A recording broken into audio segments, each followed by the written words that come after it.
On this week's SVP about rejection, and this follows nicely from our conversations the last couple weeks on consent, because there are people who do not ask for another person's consent to a sexual situation. And when we brought this up in classrooms and asking students why they wouldn't ask for somebody's consent, besides the notion that somebody doesn't know or was not educated on the concept of consent and knowing that they legally need to ask for somebody's consent to a sexual situation, students often come up with responses like it's awkward, it ruins the mood, and that the person could say no.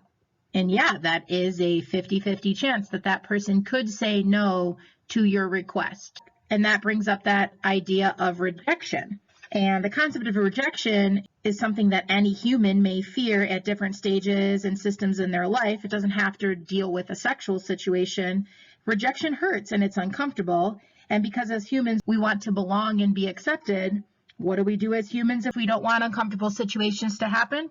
We avoid them or we ignore them. So somebody not asking for consent is avoiding that uncomfortable, awkward situation.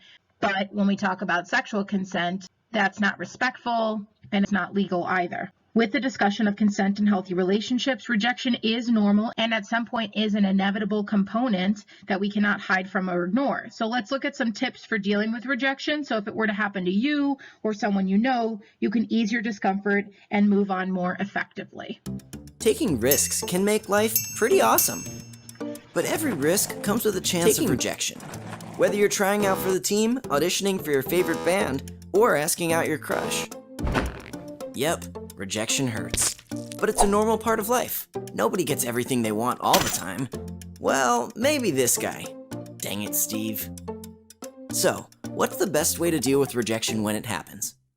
First, accept the decision of the person who rejected you. They have to choose what's best for them. And trying to change their mind probably won't help. And hey, next time around, you might have to reject someone, and you'll want them to respect your choice, right? Once you've accepted their decision, it's time to focus on you. Instead of blaming yourself for failing, congratulate yourself for giving it a shot. If you're feeling angry or sad, don't do something you might regret. Take a breath, and then talk about it with someone you trust, so you can work through your feelings in a healthy way. Then take a minute to think about the great qualities that make you, you. And maybe hang out with your friends, doing things that make you feel good about yourself.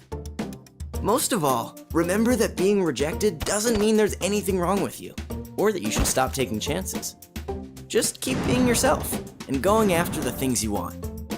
And your life will keep being pretty awesome.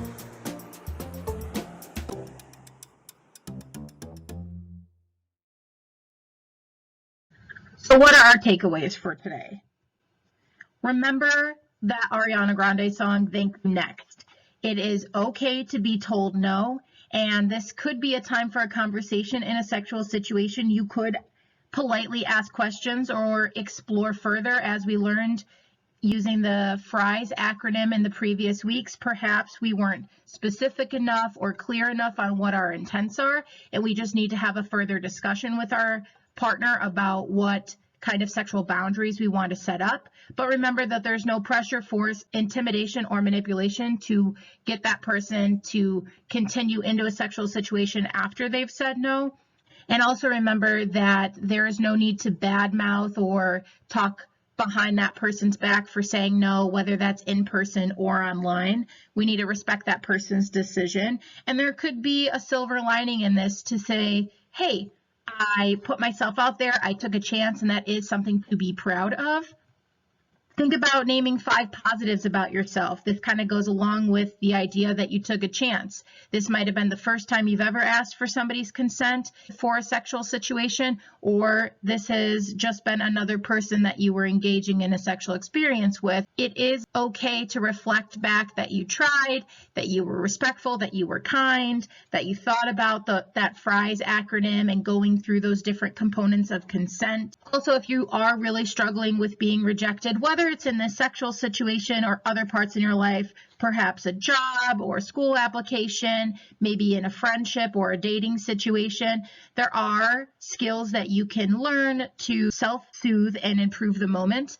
This QR code will link you to some resources that can help you with that and some skill worksheets that you could work through on your own or with someone you trust or a therapist or counselor.